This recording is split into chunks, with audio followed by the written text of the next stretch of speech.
Good morning, students. Class 11th Accountancy. Boys and girls, today the same chapter we will continue. Chapter number 20, Financial Statements. Last time मैंने आपको बताया था कि इन financial statements में you have to go through two three formats. Format of income statements. Income statement का आपका format था ट्रेडिंग अकाउंट का, प्रॉफिट एंड लॉस अकाउंट. फिर मैंने आपको बताया कि आपको बैलेंस शीट का फॉर्मेट लर्न करना है. Left side is your liability and right side is your assets. Assets में ज़रूरी था मार्शलिंग पार्ट. मार्शलिंग का मतलब होता है लिक्विडिटी का प्रेफरेंस है या परमानेंस का प्रेफरेंस है to show the order of assets in the balance sheet. ये लास्ट लेक्चर था जिसके अंदर मैंने आपको लोकेशन मार्क करने को कही थी. Each and every question illustration 14 to 17 related to trial balance items कि वो ट्रेडिंग अकाउंट में कहाँ जाएंगी, प्रॉफिट लॉस में कहाँ जाएंगी. Boys and girls, focus on today's lecture. Today's lecture is operating profit. Operating profit क्या होता है? ये आपका रूटीन बिजनेस का प्रॉफिट है. इसको समझने के लिए आप अपने आप को प्रॉफिट एंड लॉस के फॉर्मेट पे लेके जाइए. देखिए, प्रॉफिट एंड लॉस के फॉर्मेट में आपके पास लेफ़्ट साइड में एक्सपेंसेस होते हैं, राइट साइड में इनकम होती है. बस ये पता है कि लेफ़्ट में एक्सपेंस है, राइट में इनकम है. इनकम में से आपने एक्सपेंस घटाई तो नेट प्रॉफिट आ जाता है. ये प्रॉफिट एंड लॉस का फॉर्मेट होता है. आज मैं उन हेड्स को थोड़ा सा डिस्ट्रीब्यूट करूँगा, अलग अलग तरह से बताऊँगा कि ये जो इनडायरेक्ट इनकम्स हैं ये दो तरह की होती हैं. ऑपरेटिंग एक्सपेंसेस इनडायरेक्ट एक्सपेंसेस दो तरह के होते हैं, ऑपरेटिंग एक्सपेंस और नॉन ऑपरेटिंग एक्सपेंस. खर्चे दो किस्म के होते हैं, operating expense and non operating expense. समझिए क्या होता है. देखिए, ऑपरेटिंग एक्सपेंस क्या है? रूटीन बिजनेस का एक्सपेंस है. बिजनेस को चलाने का खर्चा है. आपका बिजली का बिल है, आपका पानी का बिल है, आपकी कोई सैलरीज हैं जो आप अपने एम्प्लॉयज़ को देते हैं, आपका रोज़मर्रा का कोई रिफ़्रेशमेंट का खर्चा है, आप किसी को कमीशन पे करते हैं, आप किसी को रेंट पे करते हैं. ये सब चीज़ें आपकी ऑपरेटिंग एक्सपेंसेस के दायरे में आती हैं. ये जो ऑफिस एंड एडमिनिस्ट्रेशन एक्सपेंस है, सेलिंग एंड डिस्ट्रीब्यूशन एक्सपेंस है, अगर आप अपने प्रॉफिट एंड लॉस का फॉर्मेट देखेंगे तो आप ये देखेंगे इस पर्टिकुलर एक्सपेंस के अंदर 10 से 12 एक्सपेंस आते हैं. सेलिंग के एंड डिस्ट्रीब्यूशन में 10 से 12 एक्सपेंस आते हैं. सपोज़ ट्रैवलिंग एक्सपेंस है, वो कहाँ जाएगा?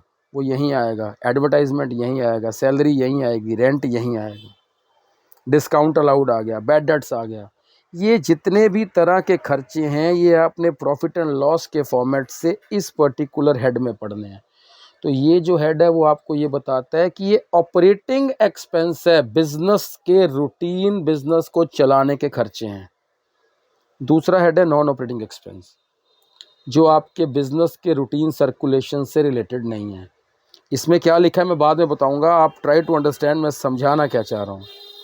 आप एक ग्रॉसरी शॉप करते हैं और उसमें जो भी आप ग्रॉसरी बेचते हैं, आटा दाल चावल बेचते हैं, उससे रिलेटेड जो आपके एक्सपेंस है वो तो ये हो गए. शॉप पे बैठे बैठे कोई नुकसान हो जाता है, नुकसान का मतलब है लॉस. आपने किसी को चैरिटी में कुछ दे दिया या कुछ डोनेशन आपने किसी को दे दिया या कोई लॉस बाय थेफ्ट हो गया, चोरी हो गई, आग लग गई. इसका रूटीन बिजनेस से क्या लिंक है? ये एक्सीडेंटल लॉसेज हैं. Loss on sale of fix asset. आप एक बिजनेस करते हैं लेकिन आपने बिजनेस तो आपका है ग्रॉसरी का और आपने मोटरसाइकिल बेच दी. मोटरसाइकिल के बेचने में लॉस हो गया. मोटरसाइकिल की ग्रॉसरी शॉप से क्या लिंक है? कोई लिंक नहीं है. तो उस प्रकार का कोई भी लॉस, कोई भी जो खर्चा होता है वो नॉन ऑपरेटिंग एक्सपेंस होता है. अगर आप अपने एक्सपेंसेस को डिफरेंशिएट कर सकते हैं कि कौन से ऑपरेटिंग हैं, कौन से नॉन ऑपरेटिंग हैं, तो आप किसी क्वेश्चन को सॉल्व कर सकते हैं. और अगर आप अपने पर्टिकुलर ट्रायल बैलेंस में या रॉ आइटम्स में डिफर ही नहीं कर सकते कि ये दोनों किस किस हेड के हैं, तो आप किसी क्वेश्चन को सॉल्व नहीं कर पाएंगे. नेक्स्ट इज आपका ये इनकम के दो पार्ट है, operating income and non operating income. ये बिल्कुल सिमिलर टू दिस है. ऑपरेटिंग इनकम क्या होता है? देखिए, ये रूटीन बिजनेस इनकम है. बिजनेस में किसी सेल से जो पैसा आ रहा है वो तो आपके ट्रेडिंग अकाउंट में चला गया. जो भी आप बिजनेस सर्कल से प्रॉफिट कर रहे हैं, कमीशन रिसीव कर रहे हैं, डिस्काउंट रिसीव कर रहे हैं, कोई मिसलीनियस इनकम है. इस प्रकार की इनकम्स जो बिजनेस सर्कुलेशन की वजह से आती हैं वो ऑपरेटिंग इनकम है। दूसरा आता है non operating income. Non operating income business circle से आया हुआ पैसा नहीं होता। जिस आए हुए पैसे का बिजनेस सर्कल से कोई लिंक नहीं है वो नॉन ऑपरेटिंग इनकम है। मिसाल के तौर पे देखिए, आप ये रेंट रिसीव्ड लिखा हुआ है, रेंट या डिविडेंड रिसीव। आप ग्रोसरी शॉप करते हैं तो रेंट अगर रिसीव कर भी रहे तो किसका रिसीव कर रहे हैं? आप रेंट रिसीव उसका करेंगे जो आपने किसी टेनेंट को, चाहे आपने कोई कमर्शियल प्लेस दे रखा हो या डोमेस्टिक प्लेस दे रखा हो, यानी कि वो जो रेंट आया उसका करंट बिजनेस से कोई लिंक नहीं है, तो वो एक नॉन ऑपरेटिंग इनकम है। आप इंटरेस्ट रिसीव कर रहे हैं, यानी कि आपने कोई एफडी करा रखी होगी, एफडी करा रखी है, तो जो इनकम आई वो बिजनेस सर्कुलेशन की नहीं है। आप ग्रोसरी शॉप कर रहे हैं, कोई आपने अपना मोटरसाइकिल बेच के उसमें प्रॉफिट कमा लिया, उसका करंट बिजनेस से क्या लिंक है? तो ये सब जो जितनी बातें हैं गाइस, नॉन ऑपरेटिंग इनकम के अंदर ये जो आपने interest receive, rent, dividend receive, profit on sale of fix asset देखा है, रूटीन बिजनेस से इसका कोई लिंक नहीं है और ये आपके रूटीन बिजनेस इनकम नहीं, इसको नॉन ऑपरेटिंग इनकम बोलते हैं। तो आज का हमारा मुद्दा क्या है, फोकस क्या है कि डिफ़र प्रॉफिट एंड लॉस की आइटम्स आपको दे रखी हैं। अगर आप ऑपरेटिंग एक्सपेंस को नॉन ऑपरेटिंग एक्सपेंस से डिफ़र कर सकते हैं, ऑपरेटिंग इनकम को नॉन ऑपरेटिंग इनकम से डिफ़र कर सकते हैं, तभी हम कोई नेक्स्ट स्टेप कर सकते हैं। ऐसे नहीं कर सकते। फॉर एग्ज़ाम्पल हम ये देखें कि ये एक नॉर्मल सा प्रॉफिट एंड लॉस अकाउंट है, नॉर्मल। आपको एक केस स्टडी दे रखी है, आपको एक जनरल समझाने के लिए दिया हुआ है। कहता है जी ग्रॉस प्रॉफिट है 1000 रुपये का, कमीशन रिसीव्ड 200 रुपया, डिस्काउंट रिसीव्ड 100 रुपया, रेंट रिसीव्ड 150 रुपया, डिविडेंड रिसीव्ड 150 रुपया। ये सारी इनकम्स हैं। अरे भाई, इनकम का टोटल आपका 1600 है। डिफर एक्सपेंसेस हैं। 1600 के अंदर से अगर आपने expenses, salary, rent, depreciation, advertisement, loss by theft और चैरिटी घटाया तो 800 रुपये का नेट प्रॉफिट आया। ये जो नेट प्रॉफिट निकालने का आपका टारगेट था, ये पिछले क्वेश्चनों में था। आज आपको डिफरेंट क्या करना है, आज आपको ऑपरेटिंग प्रॉफिट कैलकुलेट करना है। तो जो चीज़ें आपने यहाँ सब्स्टिट्यूट करी हैं तो उसमें आपको लोकेट करना है कि ये हिस्सा ऑपरेटिंग इनकम है, डिस्काउंट रिसीव्ड ऑपरेटिंग इनकम है, rent received non operating income है, dividend received non operating income है, salary, rent, depreciation, advertisement operating expense है। लेकिन आपका लॉस बाय थेफ्ट और चैरिटी नॉन ऑपरेटिंग एक्सपेंस है। यानी कि आपने सारी इनकम को जोड़ के जब सारे खर्चे घटाए तभी तो नेट प्रॉफिट आया। आज का कॉन्सेप्ट है ऑपरेटिंग प्रॉफिट। ऑपरेटिंग प्रॉफिट का मतलब है बिजनेस सर्कल का ही प्रॉफिट निकालना है।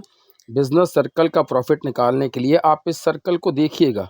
अगर मैं ग्रॉस प्रॉफिट में ऑपरेटिंग इनकम जोड़ के सिर्फ ये ऑपरेटिंग एक्सपेंस घटा दूँ ना, तो आपका ऑपरेटिंग प्रॉफिट आता है। यानी कि ये हिस्से का आंसर आप अगर निकालते हैं तो ऑपरेटिंग प्रॉफिट आता है। इसको बाद में कैलकुलेट करना है। कैसे? देखिए, पहले तो इस पर्टिकुलर सिनेरियो से आप पूरा फॉर्मूला देखिए। नेट प्रॉफिट क्या हुआ? Gross profit plus operating income plus non operating income minus operating expense minus non operating expense. ये मैंने यहाँ फॉर्मूला लिखा हुआ है।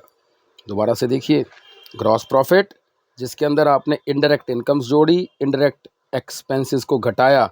इनडायरेक्ट इनकम होता है ऑपरेटिंग और नॉन ऑपरेटिंग, इनडायरेक्ट एक्सपेंस होता है ऑपरेटिंग एंड नॉन ऑपरेटिंग। ये आपका नेट प्रॉफिट का फॉर्मूला आता है जब आप टोटलिटी में इसको कैलकुलेट करते हैं।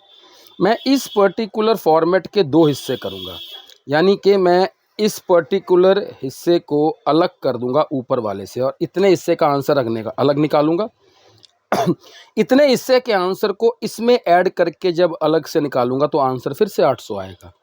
कहता ऑपरेटिंग प्रॉफिट आपका 900 रुपया है और नेट प्रॉफिट आपका 800 रुपया है। कैसे?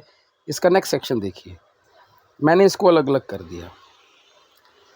देखिए, अब मैंने क्या किया, उसी ग्रॉस प्रॉफिट में सिर्फ ऑपरेटिंग इनकम कमीशन रिसीव्ड और ऑपरेटिंग इनकम डिस्काउंट रिसीव्ड ही मैंने जोड़ा है।